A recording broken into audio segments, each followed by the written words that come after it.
Cô dòng chú rể hãy bước lên một bước nhỏ đi ạ, để cúi chào quý chúng ta đi qua đây.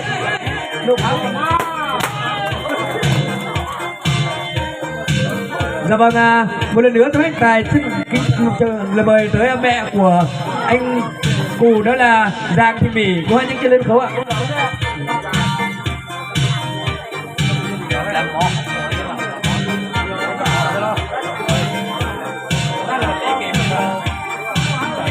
Dạ vâng, một lần nữa tôi hết tài xin kính mời bố mẹ của cô dâu, đó là Mùa A Nung và mẹ là Hạng Thị Chu, có những trên lên khấu đấy ạ. Đây hết rồi.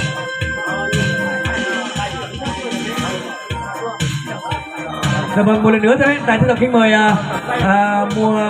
Mùa A Nụ và Hạng Thị Chu của hai nhanh chân lên sân khấu để chúng ta chuẩn bị làm lễ thành hôn tay con chúng ta đã. Rất xin kính mời ạ.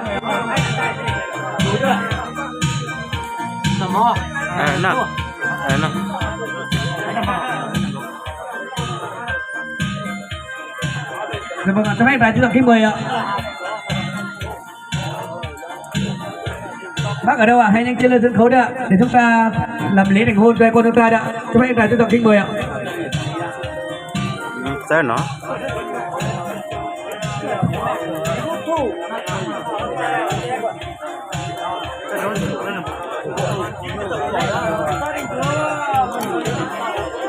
Dạ vâng, một lần nữa cho phép tài xin được kính mời anh trai của chú rể, đó là chị dâu của chú rể của ấy bước lên với ngôi rồi để chào quý vị chúng ta đấy ạ.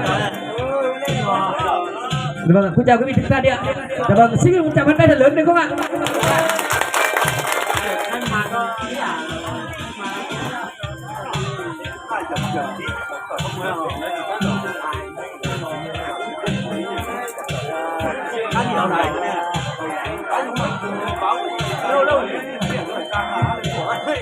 Dạ vâng, cho phép tài xin kính mời bác không gian chúng ta nhanh lên sân khấu đấy ạ, đến ra chuẩn bị làm lễ thành hôn cho hai con chúng ta đã. Cho phép tài xin kính mời ạ.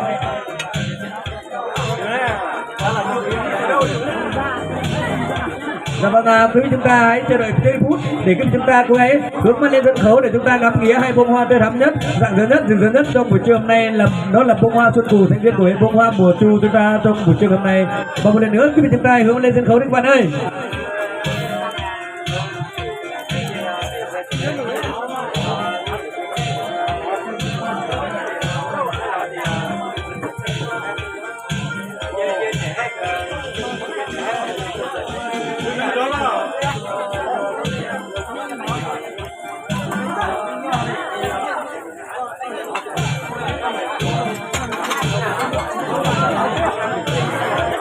Và một lần nữa tôi tài xin kính mời bác không gian chúng ta hãy nhanh lên trên sân khấu đi ạ, để chúng ta chuẩn bị làm lễ cho hai con chúng ta đã. Tôi tài xin kính mời ạ.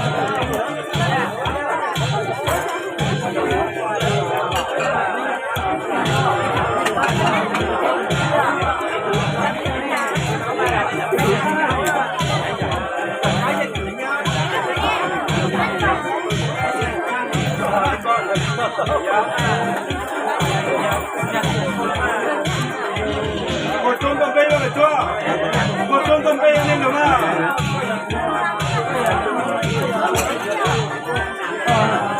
Dạ vâng, các anh tài tiếp tục kính mời bác không gian chúng ta hãy nhanh chân lên sân khấu đấy ạ, để chúng ta chuẩn bị làm lễ thành hôn tay con chúng ta đã. Các anh tài tiếp tục kính mời ạ.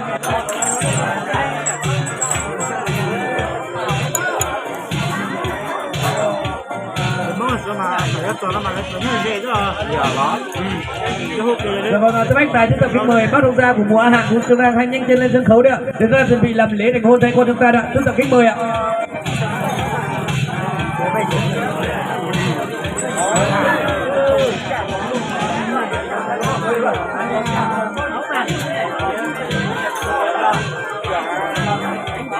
Dạ vâng, các anh tài một lần nữa chúng ta kính mời bác Mùa A Hạng chúng ta cùng hãy nhanh chân lên sân khấu để chúng ta chuẩn bị làm lễ thành hôn cho con chúng ta đã.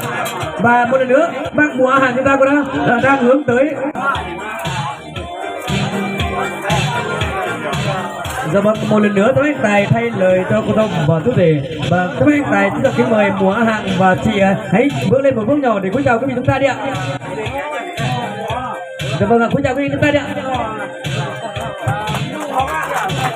Dạ vâng, lúc này đây thì cô dâu và chú rể, bà bố mẹ của cô dâu, bà bố mẹ của chú rể và bác đại diện của hai bên gia đình chúng ta cũng đã có mặt trên lên đài tình yêu của cô dâu và chú rể chúng ta trong buổi trưa hôm nay rồi. Và lúc này đây tôi phép tài xin được nói đôi lời với cô dâu và chú rể rằng cô dâu và chú rể chúng ta cũng đã như lần đầu tiên gặp nhau, cô dâu và chú rể chúng ta cũng đã nói với nhau rằng gặp em biết nói gì đây, thì càng đắm ngắm càng say, chất say men rượu mà đã say men tình, vui lòng mẹ thỏa ý cha, anh với chị rõ ràng đẹp đôi.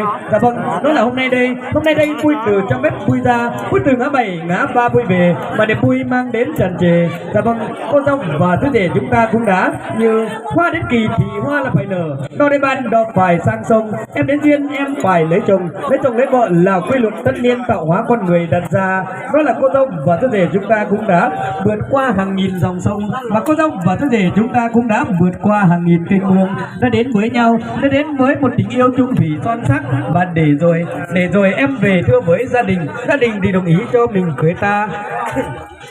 Anh về thưa với mẹ cha đồng ý cho ta cưới mình lại với ta, đẹp trên mấy lứa mần mà thông ra. Mà đúng là hôm nay đây được sự nhất trí của hai bên gia đình và sự đồng tình của ban chính quyền địa phương tại bàn nóng ỏ của xã Huân Nhàn, huyện Bắc Yên chúng ta. Đó là ngày mùng 9 tháng 1 năm 2023, tức là ngày 18 tháng 12 năm Dân Dần. Chúng ta trong buổi trưa ngày hôm nay sẽ chính thức cho phép anh Tài sẽ được công bố buổi lễ thành hôn cho cô dâu và chú rể, tức là chú rể Xuân Cù sẽ duyên cùng với cô dâu Mùa Chu, tức là cô dâu Mùa Chu sẽ duyên cùng với chú rể Xuân Cù sẽ chính thức được bắt đầu.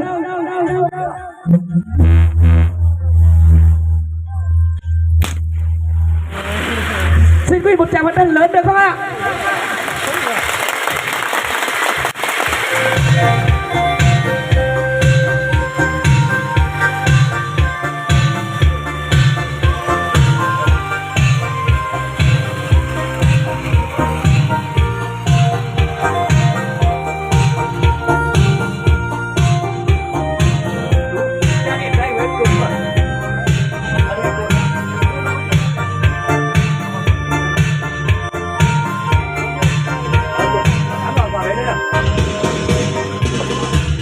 Dạ vâng, lúc này đây cô dâu và chú rể chúng ta cũng đã vượt qua bao năm tháng đợi chờ, thì cô dâu và chú rể chúng ta cũng đã vượt qua một giây phút đợi chờ tình yêu.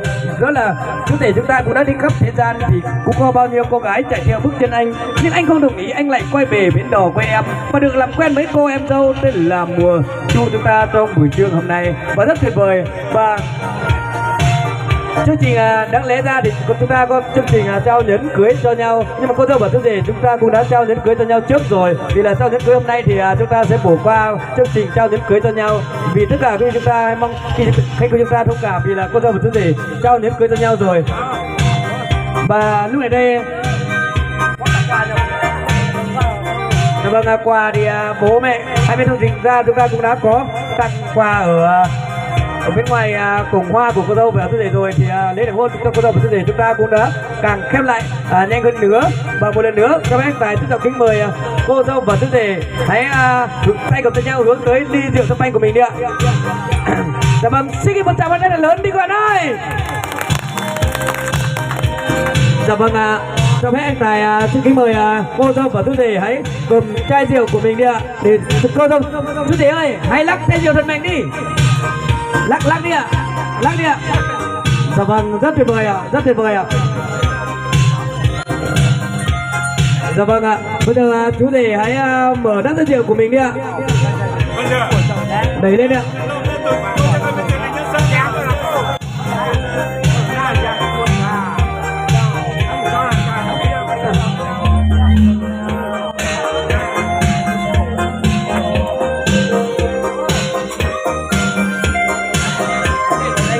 Dạ vâng, cô dâu chú rể hãy cô dâu chú rể hãy mở chai rượu champagne của mình ra, đẩy lên ạ.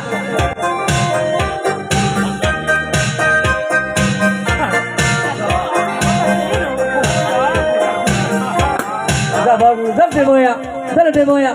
Dạ và cô dâu và chú rể chúng ta cũng đã mở chai rượu champagne của mình rồi. Lúc này đây tôi hãy xin dòng kính mời cô dâu và chú rể hãy chung tay mở rót ly rượu của mình đi ạ. Và xin được một nụ pháo đi các bạn ạ. Một tay đi các bạn ơi.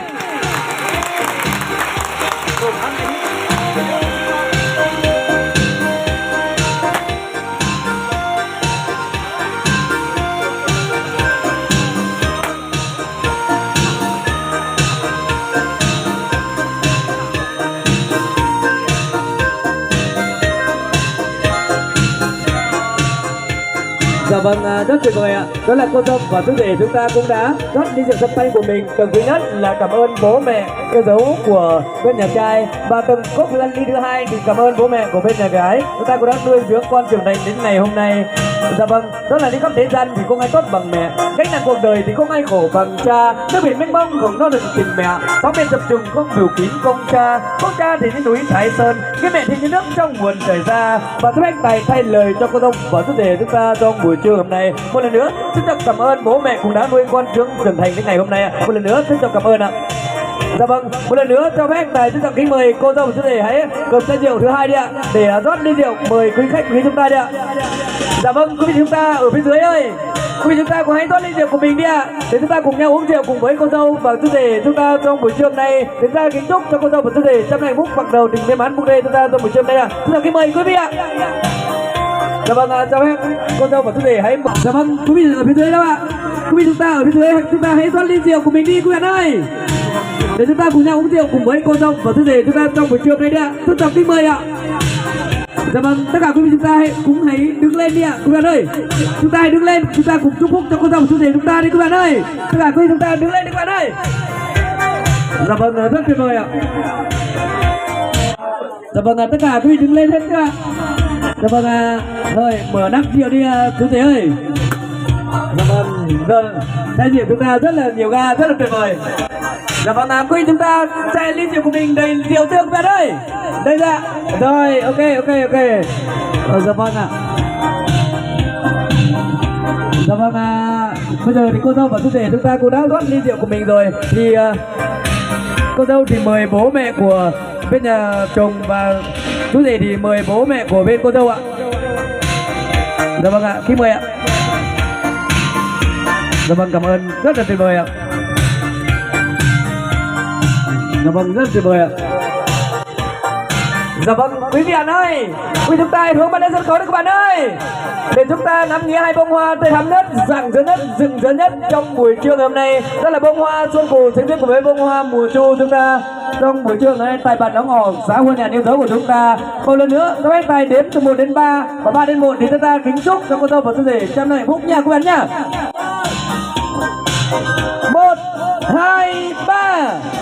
3, 2, 1, chúng ta cùng nâng ly chúc mừng hạnh phúc cho cô dâu và chú rể đi các bạn ơi.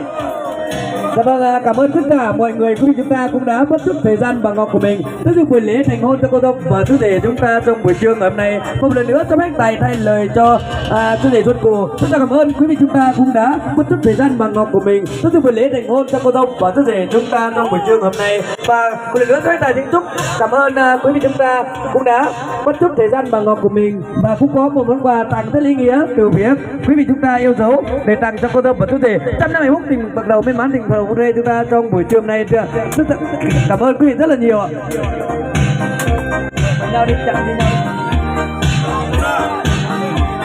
Dạ vâng, quý vị chúng ta hãy nâng ly đi ạ, tiếp tục đi ạ. Dạ vâng, rất tuyệt vời ạ.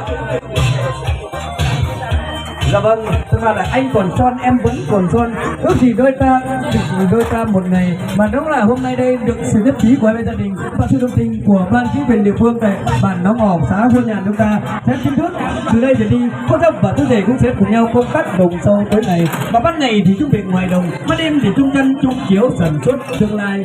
Dạ vâng, kéo khăn thì anh cắt chữ hồng, trong đẹp cánh chữ trồng kề bên, và đêm qua đúng là đêm nay sẽ là một đêm ái tình, trưa qua là buổi trưa bình minh, trưa nay sẽ là buổi trưa thắm tình nên duyên vợ chồng, và kính chúc cô dâu và chú rể trăm năm hạnh phúc ạ.